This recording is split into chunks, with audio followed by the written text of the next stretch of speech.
Good afternoon, everyone. It's my pleasure to introduce Dr. Keisha-Khan Perry. But before we do it, Dr. Perry, maybe you can just look at how many of you speak Spanish or Portuguese? Raise your hand.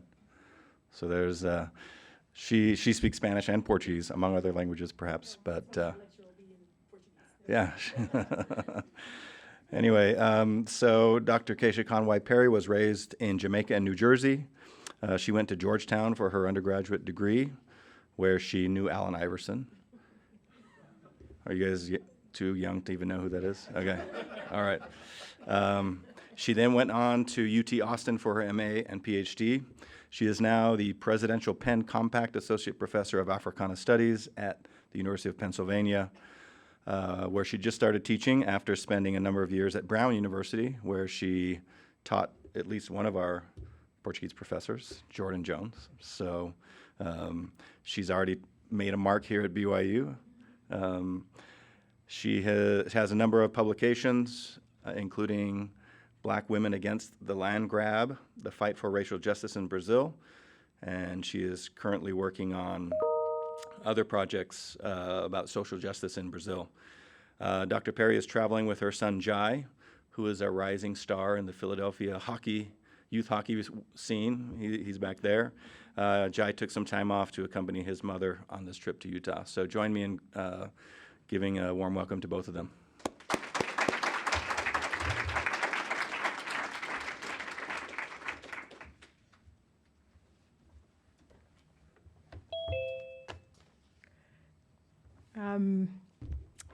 Good afternoon.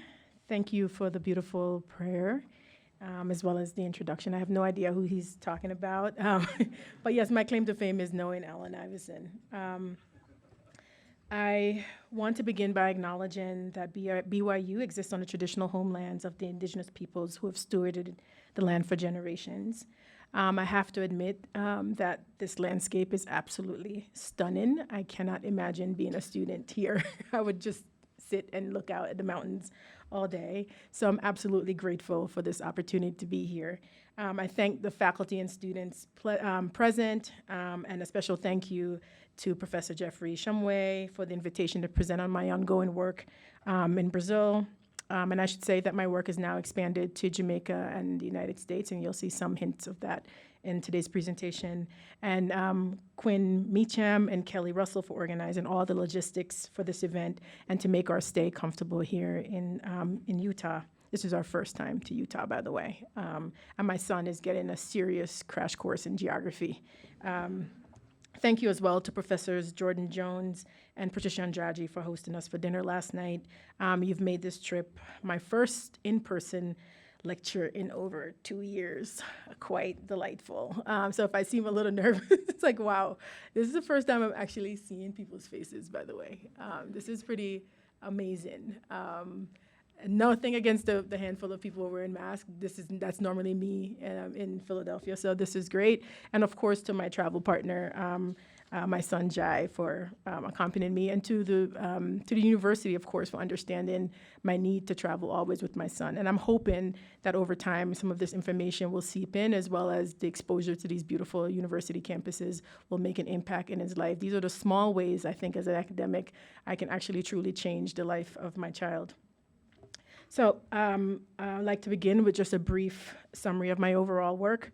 Over the past 2 decades, my research has developed around issues related to the racial and gendered logics of urban Black land loss, dissemination of knowledge about Blacks in Latin America, with an emphasis on those who occupy the margins of the margins in the region, Black women. And eu posso falar português when you guys are ready. There's a little bit of Portuguese that will come out, so the in-resident interpreters will help me when I need to. I actually also started off my studies as a student of Latin American literature. So yo hablo español, no hablo más, pero hablo cuando necesito. So much of my work has focused on the Black population in Latin America that surpasses 100 million, and more than 3 million being displaced from their lands in Colombia, Brazil, and Ecuador, for example. And I focused my scholarship on an activism around the insidious nature of anti-Black violence that is deeply gendered. The struggle in my overall work, this is what I emphasize, for territorial belonging, and in the case of African descendant people, I argue just to land just to land somewhere and feel like they belong is perhaps the most important social justice issue facing Black communities across the Americas. So I'll just dive into my work. So I forgot the clicker already.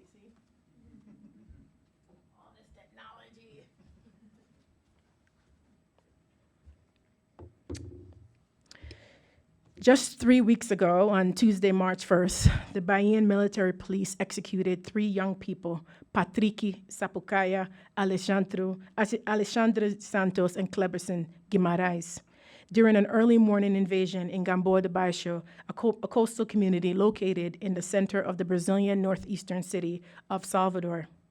Tuesday afternoons are when local activists, an urbanism student, and a Bahian creative writer usually meet with me to discuss our plans for a graphic novel project tentatively entitled A Coveted Paradise. The project focuses on the mostly women, activists, and collaborative scholars who have dedicated their lives to the neighborhood struggle against forced displacement and for land rights. For 3 decades, these women have been fighting the developers and the police. The death of these young men reminded Gamboa residents and myself that the resistance against the violent siege of their coveted paradise that results in the destruction of human life is ongoing.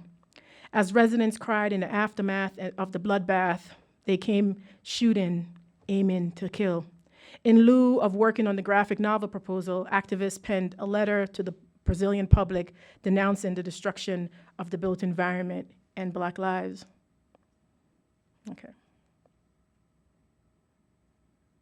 I think it's supposed to click, okay. Living thousands of miles away from Gamboa de Baixo, these movements of violence are always difficult to process.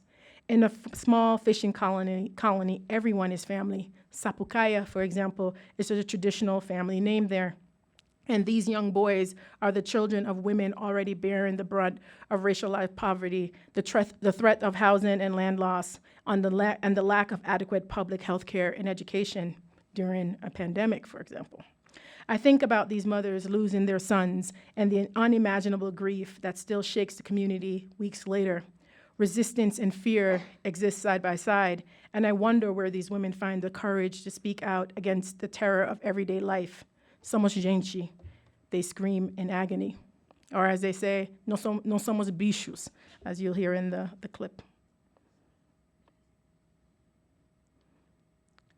Hopefully this works. Yes, thank you. If you could click on that.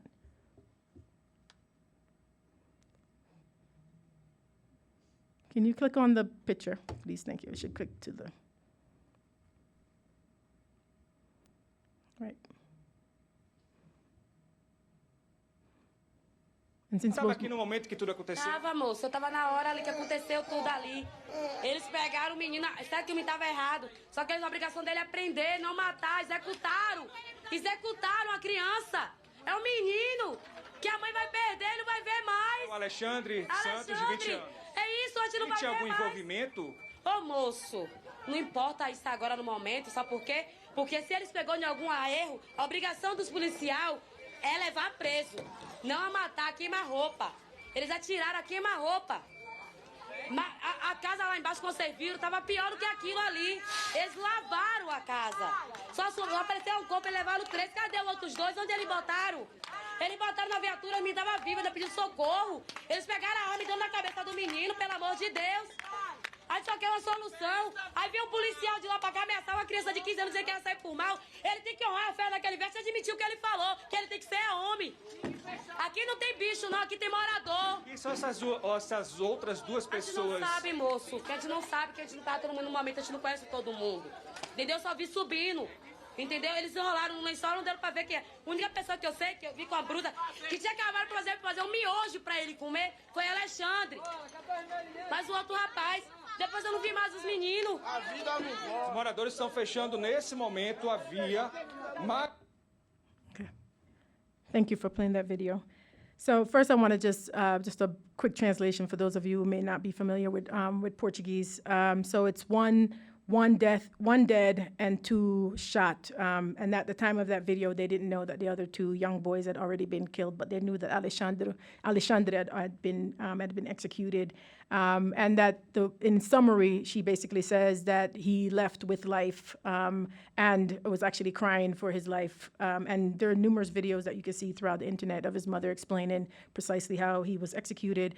And in essence, they're asking, as Rebecca Carter and other anthropologists have noted, that in the aftermath of these kinds of killings, there's always doubt placed on the humanity, but also just whether or not they had the right to live. So whether or not they were involved in some sort of drug trade to justify whether or not they should be executed. And I find that this young woman from the Gamboa de Baixo community had the courage to speak up in front of the police and to the national media and say that they had no right, independent of what people were involved in, their life is still worthy of protection. And she says, here, aqui não tem bicho, so here we're not animals, we're residents, right? So in a previous essay on state violence and ethnographic research that frames my book in progress, Anthropology for Liberation, and Humanistic Approach to Research, Writing, and Teaching, I discuss how academic timelines and production need to recognize how these everyday realities of violence shape our research and writing.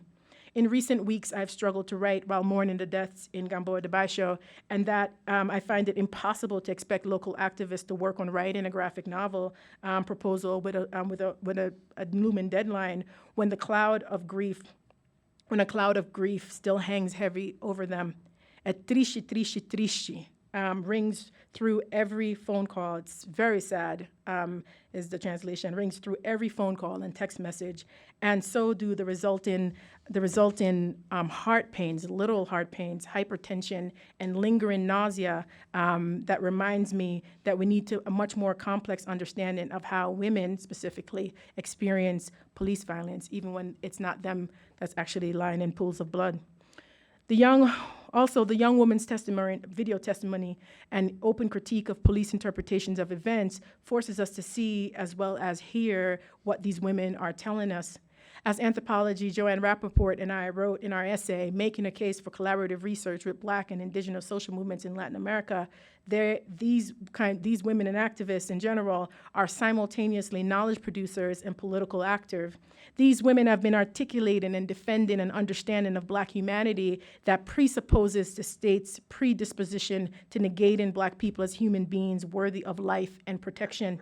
Frantz Fanon's, the philosopher, Frantz Fanon's idea of the zone of non-being that is a veritable hell of violence and dispossession resonates with the fact that the extraordinary political work is to defend human life from the oftentimes perceived inevitable. In essence, that is the work of the activists, whether it be the environmentalists or whether it be the housing rights activists as well, to ensure that we all have a fair chance of life. This is the collaborative work of the graphic novel, of my book project, and other articles and other co-written essays.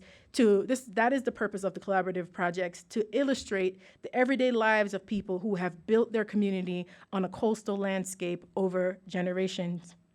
Today, my aim is to give you a glimpse of Anthropology for Liberation that provides a personal reflection on how violence and terror impacts anthropological knowledge, methodology, and ethics.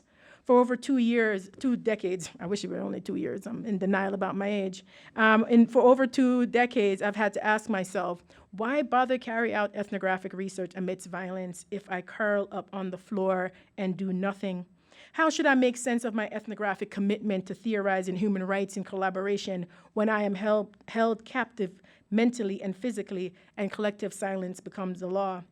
I have been in Gamboa de Baixo during numerous police raids when my unwillingness to move, much less pick up a camera or a notebook, and the dilemma of my anthropological witness, my dilemma of being an anthropological witness overwhelms me.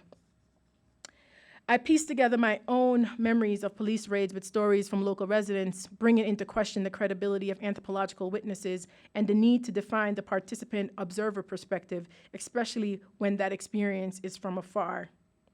I asked myself the question that anthropologist Ruth Behar asked more than almost 2 decades ago in her classic text, The Vulnerable Observer. Are there limits of respect, piety, pathos that should not be crossed, or even to leave a record? But if you cannot stop the horror, shouldn't you at least document it? Unquote. Similarly, law professor David Kennedy's book, The Rites of Spring, A Memoir of Innocence Abroad, asks, what can activists really change? I'm interested in these related questions. What are the large and small ways that activists, anthropologists, activist scholars in general can enact social change? Is it merely making changes in the field sites where we work? How am I going to remember and report on these moments in history? And what expectations do I and the field of anthropology have of me as an activist researcher? I'm certain that these March killings, and they're calling it actually a chacina, which is translated means massacre, will mark my activism as well as my collaborative work with activists in Gamboa de Baixo, and more questions will emerge. And I should add and say, for those of you who have done or plan to do any sort of work in these kinds of communities, I encourage you to reflect on these questions as well. As an academic, I'm preoccupied with my ability to enact social change by focusing on everyday social realities informed by race, gender, class, nation, sexuality that shape how and what kind of political work I'm able to do. And as Professor Shumway said, I was born in Jamaica. I was raised as an African American in the United States. I studied abroad in South America, and now I've continued much of my work in Brazil, and now shifting towards a more hemispheric view with Jamaica and the United States. It has become even clearer for me that the more involved I have become with social movements against state-sanctioned violence, the more complex it is to be an anthropologist, an international activist working in solidarity away from home while in Brazil, and then away from Salvador, which is actually oftentimes even more painful, while maintaining personal and political relationships simultaneously. There's no pretension that a detached fly-on-the-wall approach is possible to take from Joan Costa Vargas's essay on the observant participant or participant observer, as is evident in the choices I make in the writing of my first book, nor is it possible to work in solidarity and be silent. As stated previously, an activist of the African diaspora cannot, for example, carry on the business of everyday life after her friends have lost their children to police violence. Gina Ulysses, an Haitian-born African-American anthropologist, wrote along these lines on the impossibility of silence for Black women researchers and the need to grapple with these practical issues we face while doing fieldwork. And I should add and say that while I'm writing about my experiences in African-American, I think this could be applied to all of us and to think critically about the kinds of work that we do in other communities. In spite of R.G. Lord's warning that silence will not protect us, our historical silences on certain subjects have allowed many of us to be taken seriously and in some ways have sheltered careers. Simultaneously, their survival strategies have also rarefied gendered ideals and reinforced the stereotype of the Black superwoman. There's a political economy of reflexivity. Indeed, who is reflexive, what they reflect on, what they reflect, and at what point do they begin to reflect are all subject to professional evaluation in the process of making careers. This monitoring of disciplinary ways not only upholds conventional forms, methods, and writings, but in the process also influences decisions about what types of work Black anthropologists do or ought to do. My experiences exemplify Ulysses' claim that we as Black women ethnographers must dismantle the myth of Black superwomanhood and admit to the dangers we face when subjected to the same kinds of racial and gendered subjection and violence as the Black community members at the center of our research projects. And I'm blanking on his name, but there's a colleague at the University of Montana that writes about half-connecting humans, and especially as it relates to violence and what happens when we fully connect and actually have to see ourselves as experiencing the violence simultaneously, even when it's not being inflicted on our own bodies. In fact, the very process of making a career through engaged scholarship exposes us not only to the violence of oftentimes non-transparent academic evaluations, but more importantly, the violence against our bodies and minds during the work that we need to do in order to survive academically. At the same time, the very methods that endanger our survival as Black researchers are the methods necessary to carry out work in solidarity and to advance the improvement of Black communities. In essence, the anthropologist's positionality of researchers' racial, gender, class, sexual, national, and political identities shapes the fieldwork process. State violence structures and limits activist research, but despite the violence, I locate my ethnographic work within a long-standing anthropological tradition of working within the trenches as activists and scholars. So if you think about the Catherine Dunhams, the Angela Gilliams, the Toni Cade Bambaras, et cetera, that you'll see that this is not something new, right? It's a long tradition. I also want to say that if we, and some of you have obviously are more familiar with this, but I'm curious as to at what moment did there become such a wall between us and them, what they call town and gown, or the university versus the community, that then doesn't allow us to kind of go into the trenches. And I would say, I don't want to make too many assumptions, but I think the very act of being called to do missionary work is already probably the first experience of many of you of being in the trenches. And I would suggest kind of, and we can talk about this in the Q&A, about what it means to continue to do that work as you're building your careers. So this is a gendered response to much debated critiques of ethnocentrism that U.S. Black scholars, or the idea that U.S. Black scholars lack sufficient objectivity in their research on race in Brazil. I question this presumed ideal of scientific objectivity and argue that, like for all social scientists, my anthropological knowledge is not a politically neutral undertaking, and that might also be because I was supposed to be a lawyer. There's a little small hope that I might go back to that life, but we'll see. I embrace the notion of diasporic belonging as a Black female anthropologist of African descent and as an ally in internationalist, anti-racist, and feminist struggles. This perspective places Brazil in the African diaspora continuum and provides the experiential basis for global Black subjects, such as U.S. Black women social scientists, to openly sympathize with and participate in the Brazilian Black women's movement.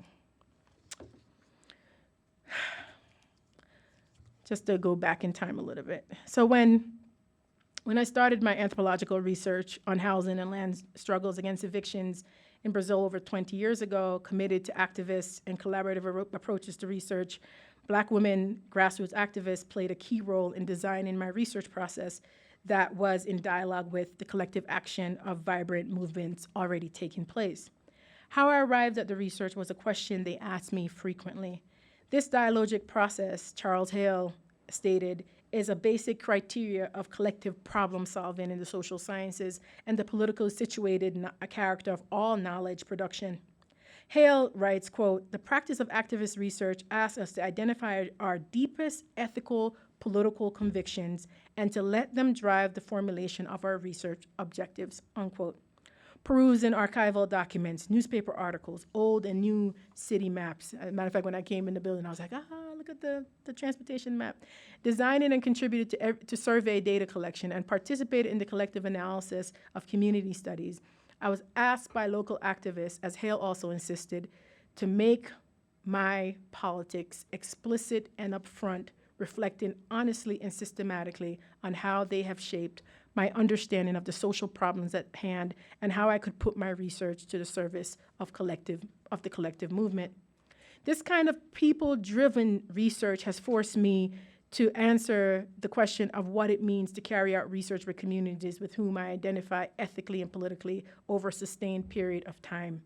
And it's interesting because the more and more I think about this, I'm like, wow, I'm beginning to write the narrative as 2 decades. Now we're going into 3 decades of life doing this work. Feminist anthropologist Dana Ian Davis defines feminist activist ethnography as, quote, drawing on methodological strategies that embrace the everyday experiences of people, especially those forced to live on the margins, as epistemologically valid. Feminist knowledge production, when linked to methodological strategies, should unravel issues of power and include interventions that help move towards social justice, unquote. These dialogues with activists in Brazil were initially concerned with procuring epistemological validation, especially to make a clearer connection to the political project of fighting for housing rights. Many of these Black diaspora communities have been over-researched, and I take from a term oftentimes used by Palestinian scholars to talk about research on refugees in the Palestinian territories. But they've been over-researched, oftentimes documenting aspects of their daily lives they do not deem important.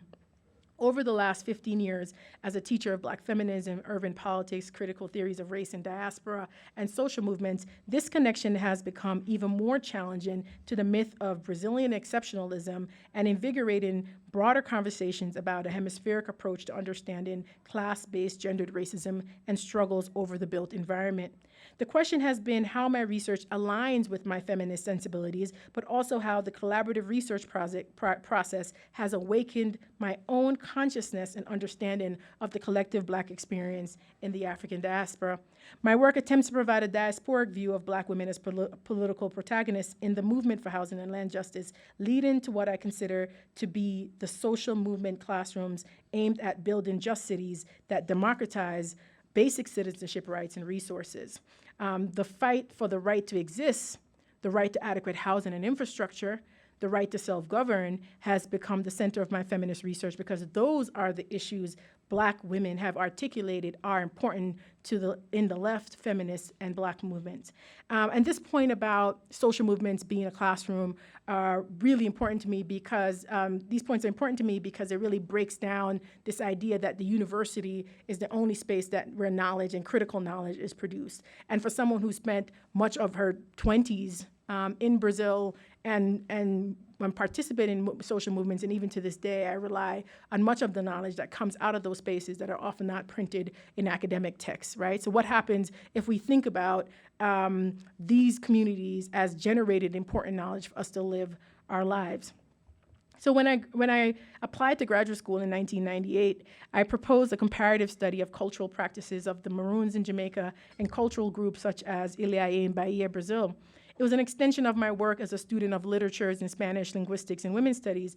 I could recite it's funny to think about it, but I could recite the poetry of Federico Garcia Lorca. Llanto por Ignacio Mejia's translated as Lament of the Death of the Bullfighter was actually one of my favorite poems. And I chose Buenos Aires for study abroad because I loved the Argentine short story writer Jorge Luis Borges. At the same time, I wrote papers on the silent marches against sexual violence, the weekly protests of the Madres de la Plaza de Mayo, and an honors thesis on indigenous women in armed struggle focused on the Zapatistas.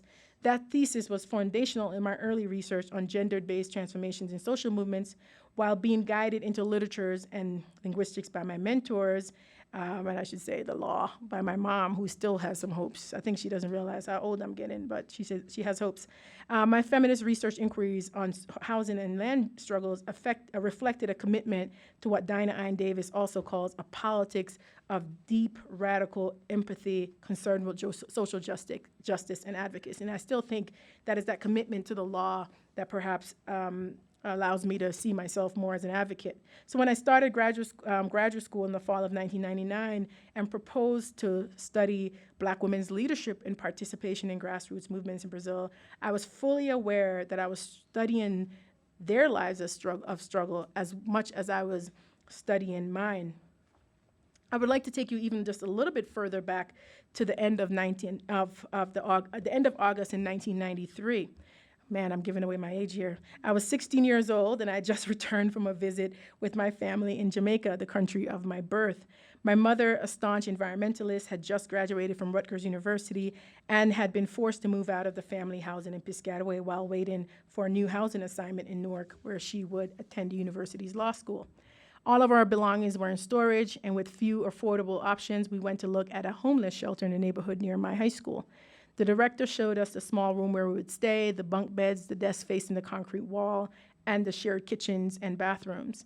During the tour, it was the first time I had seen my mother come close to tears. An immigrant in this country, life was not easy, but she was so-called doing the right thing. She worked hard in that Jamaican stereotypical way. She worked as a nurse's aide, a supermarket cashier, a bank teller, and an insurance saleswoman. She paid high rents to live in so-called good school districts. completed, so that we could have a good education, completed community college, then college, while working as a research assistant, and for Lennox Hines, actually, who was the lawyer for Asada Shakur, for those of you who might know her. And she volunteered with the New Jersey Environmental Association. But in the homeless shelter, walking alongside her teenage daughter, she faced the harsh reality of being counted on any given day among the approximately 9,000 mostly invisible homeless people in the tiny state of New Jersey. The inability to study late into the night or rest during the day, and perhaps the weight of the shame, especially of the school bus picking me up and dropping me off, led her to not choose the homeless shelter, which meant months of even more precarious living conditions until we moved into permanent university housing. Actually, that was one of the first things I noticed on campus in the self-tour, was how beautiful the family housing is, by the way. I don't take that for granted. So we felt at home in the Rutgers apartments until we were forced to move again when I turned 18 years old during my second year in college.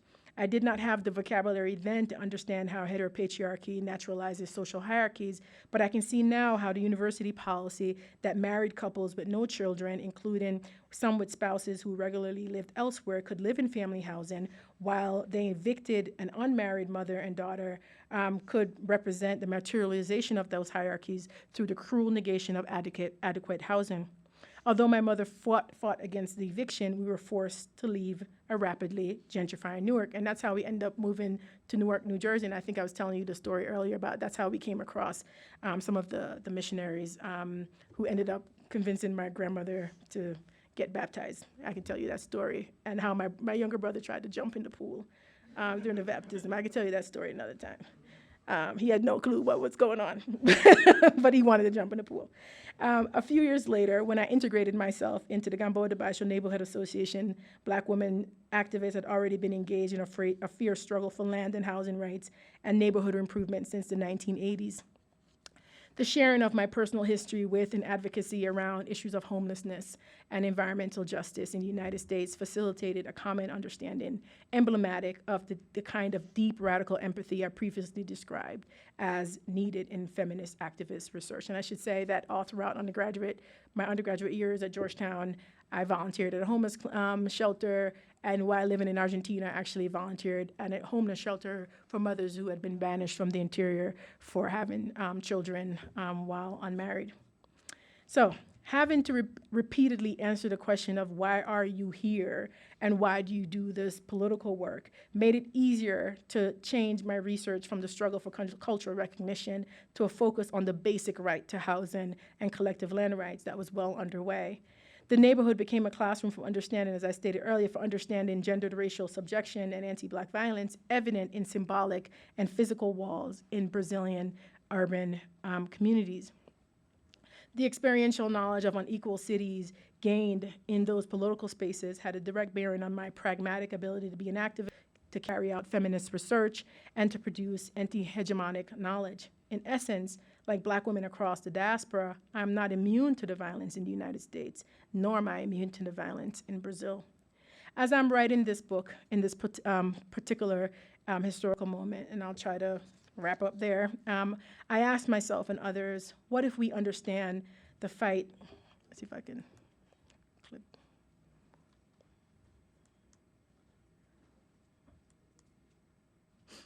Yeah. I knew I would start to forget about these slides. As I'm writing this book, in this particular historical moment, I asked myself and others, what if we understand and fight against the wars in Afghanistan, Palestine, and Ukraine, alongside the internal wars taking place in the United States against the homeless and Black and brown people, and in Brazil against entire neighborhoods, against trans people and sex workers, for example. Military-grade weapons are being used to kill the likes of Alexandre, Kleberson, and Patrick, just as they were used to kill Rio de Janeiro Councilwoman Marielle Franco and her driver Anderson, and now the people of Ukraine.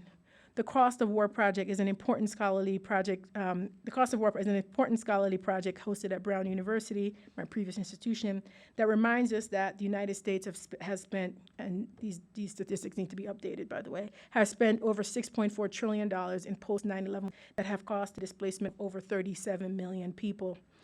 The interdisciplinary group of scholars of the project write, quote, "The wars have been accompanied by violation of human rights and civil liberties in the United States and abroad," unquote. This United States is the same country where Malaysia Goodman, a 22-year-old, fell and died in 2019 trying to carry her daughter down the stairs in a New York City subway, where we spend more money on policing poor people who can't afford to pay the subway fare than we spend on providing safe public transportation, where landlords leave tenants without heat for years in an effort to push them out. And the struggle against eviction starts with demands for these kinds of basic infrastructural services that ensure human dignity. Let us remember that 26-year-old, let's see if I can get to, it's not clicking. It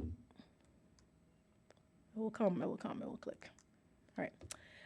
Let us remember that 26-year-old Breonna Taylor was killed while sleeping in an apartment in a gentrifying neighborhood where increased police presence was the first sign that so-called urban renewal was well underway and safe for new occupancy.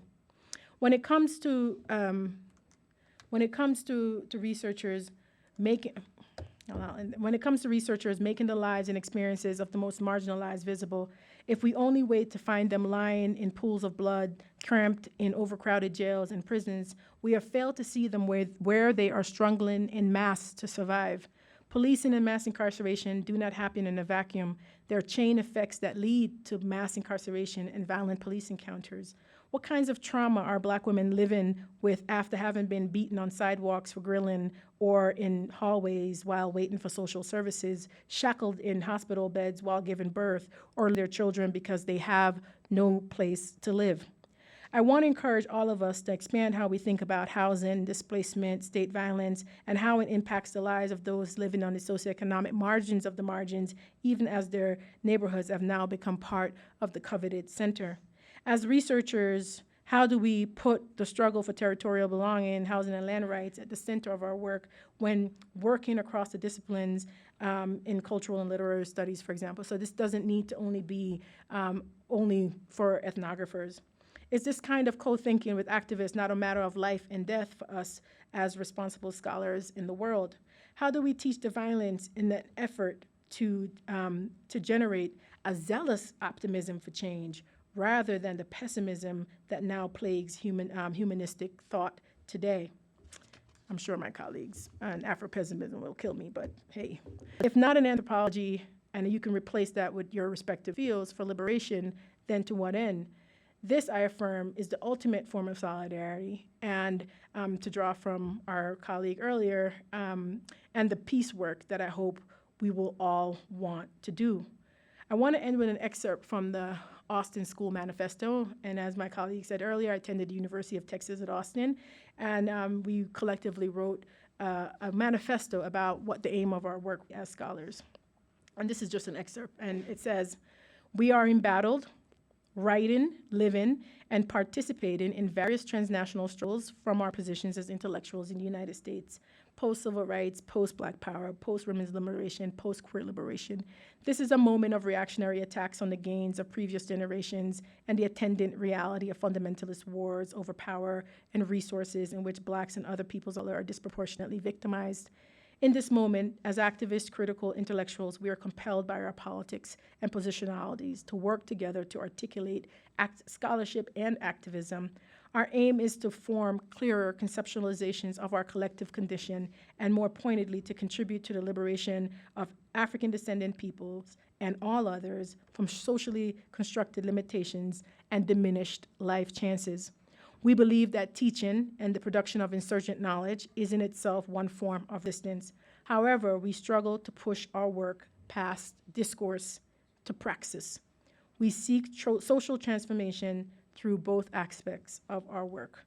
Thank you, and I open it up for questions and comments.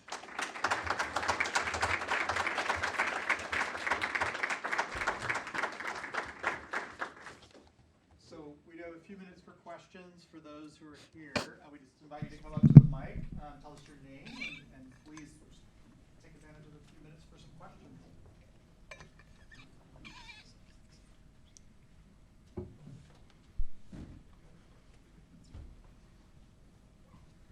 Okay. Thank you so much for sharing your research with us. Thank you.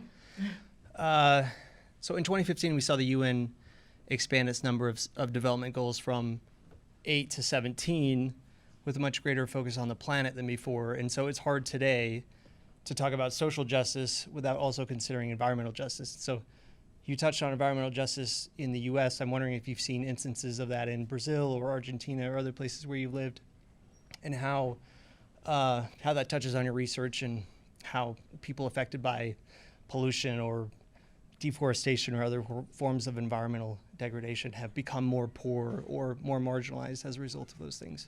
Mm-hmm. Thank you so much for your question. Should I answer them one at a time? Okay.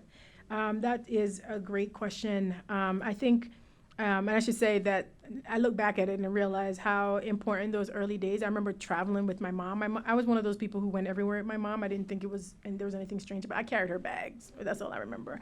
But I remember us going door to door and testing the water in people's homes, and we would drop a tablet and it would basically tell them how terrible their water was, and they'd be horrified, and we'd talk to them about ways to improve it or write to their local politicians, et cetera. But that local kind of door-to-door work was really impactful. So I think, as I noted in my work, so the question around environmental justice from that early activism, as well as our experiences with housing in this country, really shaped my own thinking and my political decisions moving forward. I think for me, even though in Brazil and the communities that I work with deal with what is perceivably kind of traditional notions of, for example, climate change and environmental degradation. For example, in the graphic novel, one of the things that we had just discussed was that in the interviews that we did, people talked a lot about how the tides had changed over time.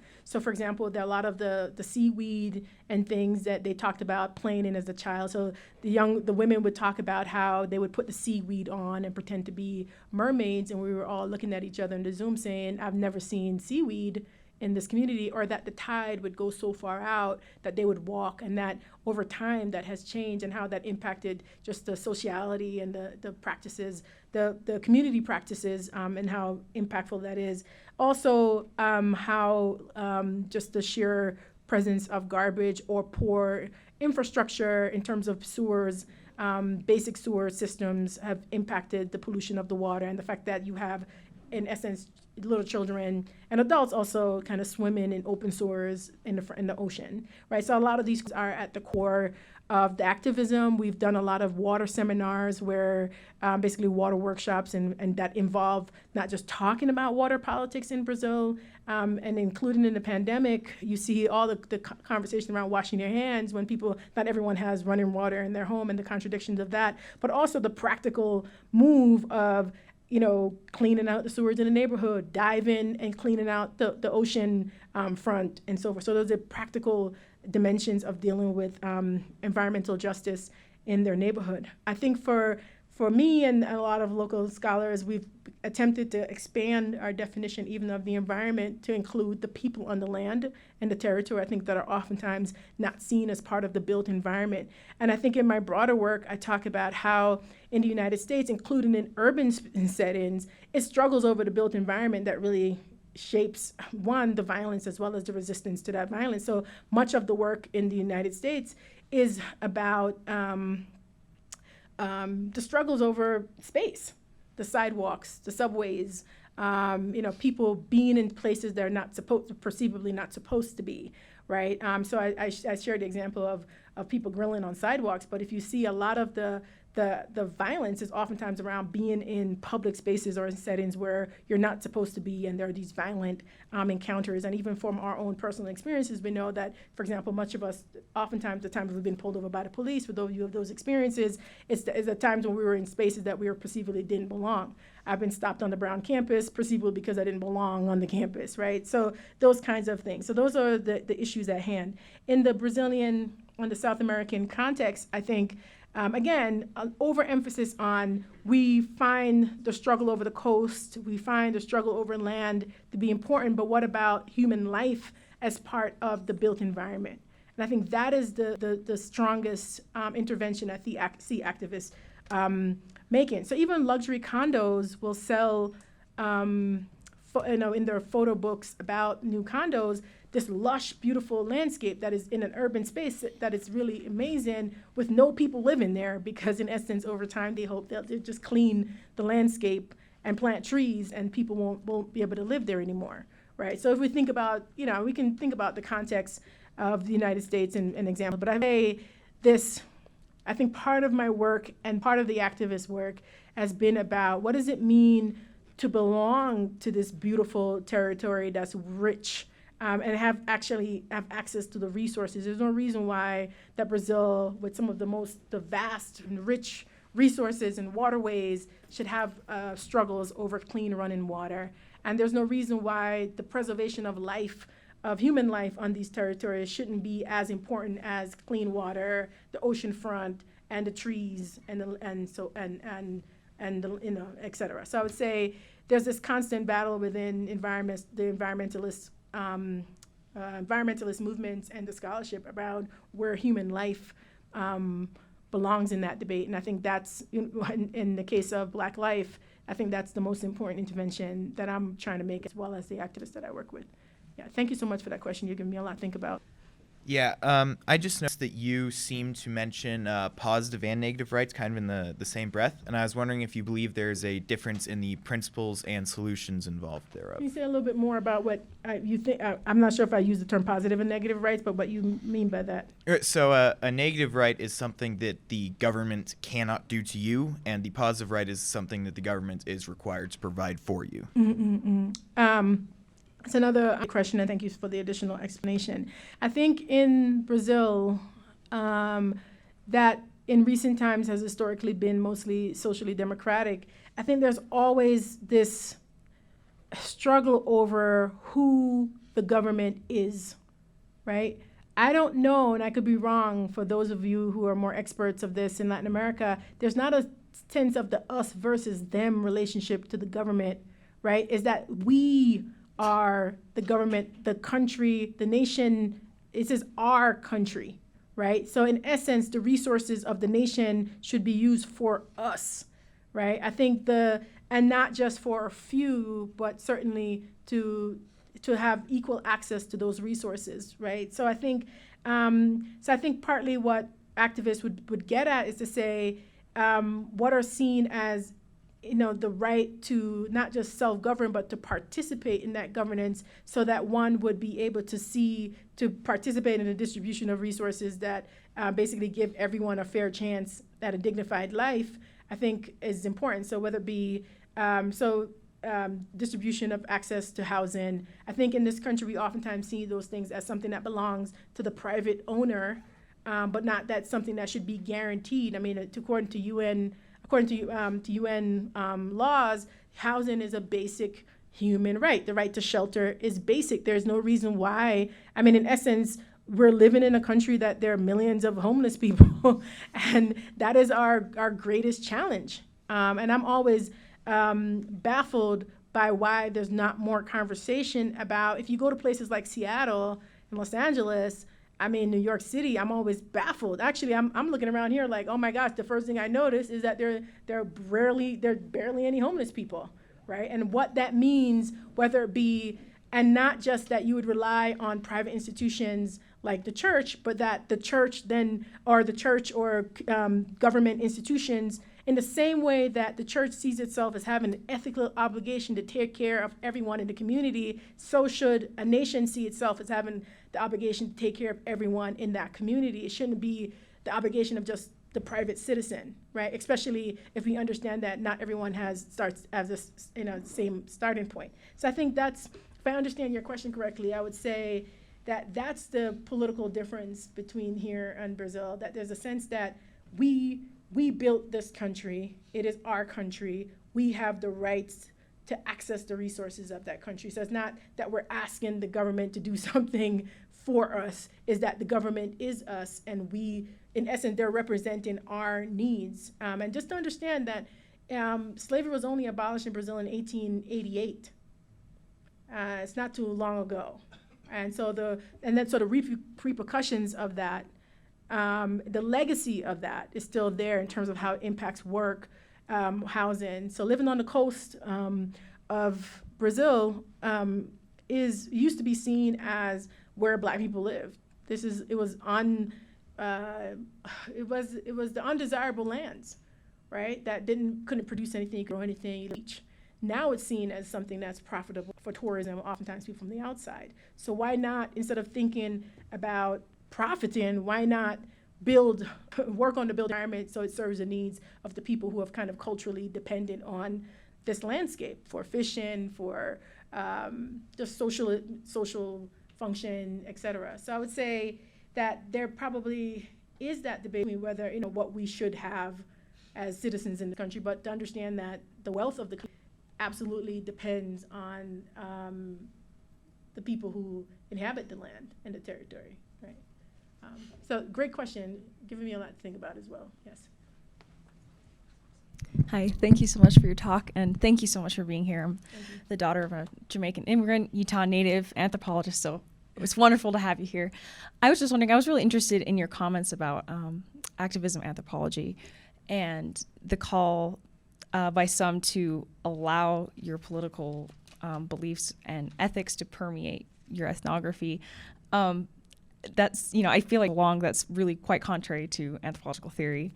And, like the so-called subject objectivity and edict perspective. So what does that look like for you, especially with the effect of being a Black woman in the cultures that you're in?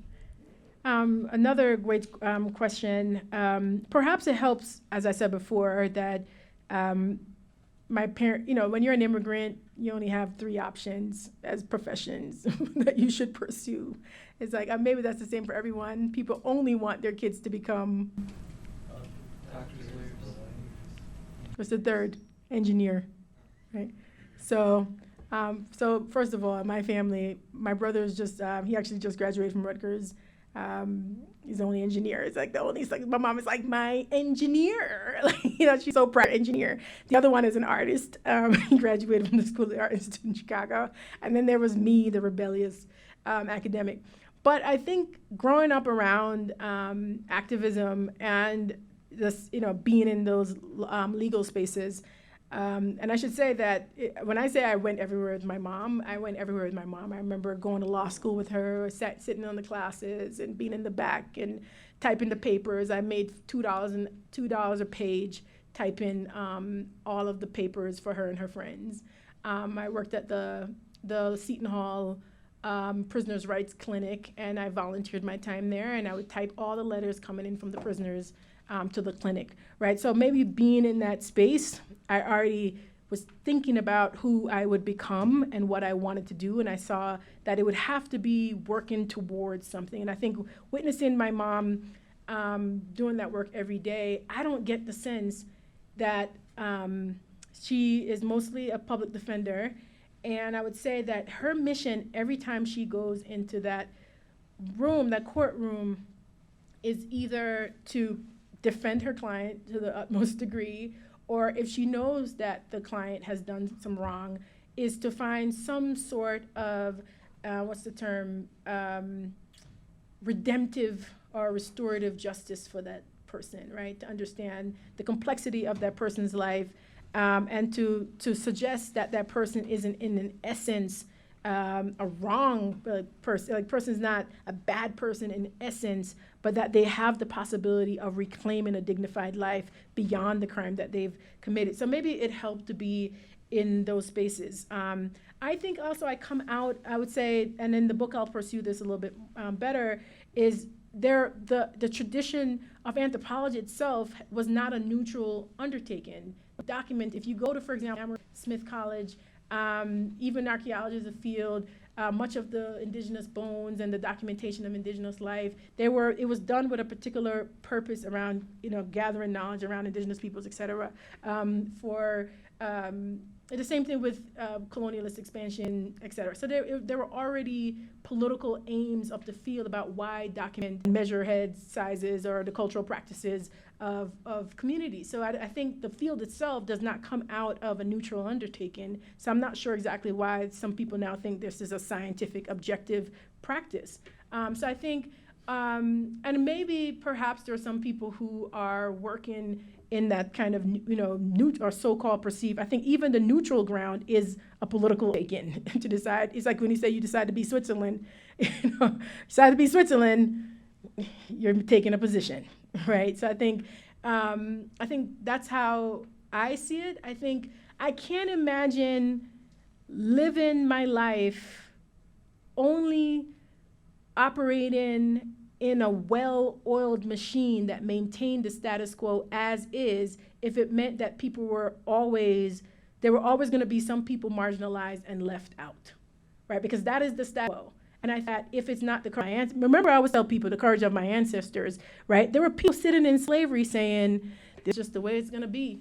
And there were others who said, no, this can't be it, and I have to do something different. So I can't imagine that if it weren't in the academy, or maybe I think having the background as a literature scholar, that the imagination and the possibility of seeing the world differently, I think helps. I think what's lovely about literature is that it just takes you to the realm of imagination to just imagine something else, right? It can imagine folks in the Haitian Revolution not knowing exactly what's about to happen, but moving forward and saying we have to create this other world where people can be free. So I think this sounds a little bit idealist, but I think in essence, I can't imagine that whether it be a scholar, whether I had gone in the law, whether I had gone in medicine, or even as an engineer, that I wouldn't have used those tools to try to figure out how to build a better world. And it sounds a bit even idealistic, but this is, if not for that purpose, exactly what are you doing with your life? I mean, I hate to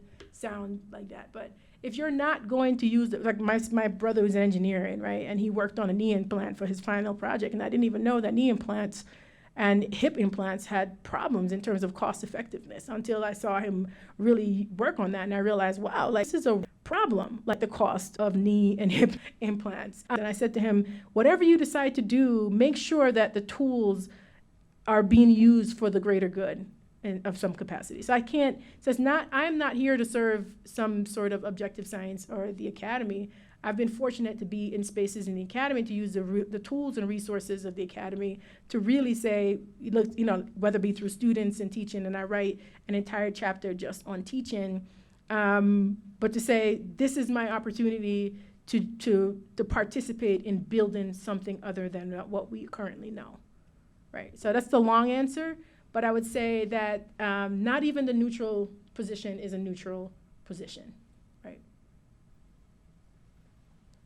So thank you, everyone. Please join me in thanking Professor Perry.